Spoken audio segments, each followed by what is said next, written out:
Welcome to Blizzard Fire. We hope this video helps fire up your solution. In this video, I will explain how to make delicious bagel bites in your oven. First, preheat your oven to 425 degrees Fahrenheit. While it heats, take your bagel bites out of their box and plastic wrap. Arrange them in a single layer on a baking sheet, leaving a little space between each one for even cooking.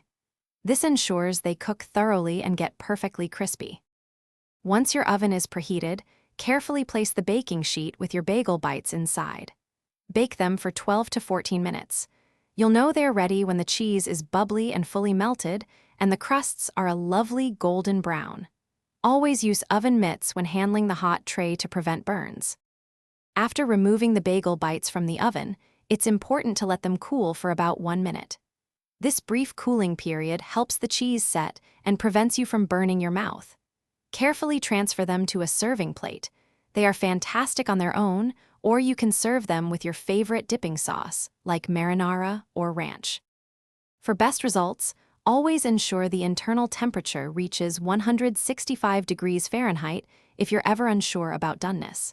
If you have any leftovers, store them in an airtight container in the refrigerator for a quick snack later. Now you're all set to enjoy your perfectly baked, warm, and cheesy bagel bites. Thanks for watching. If you found this helpful, don't forget to like and subscribe.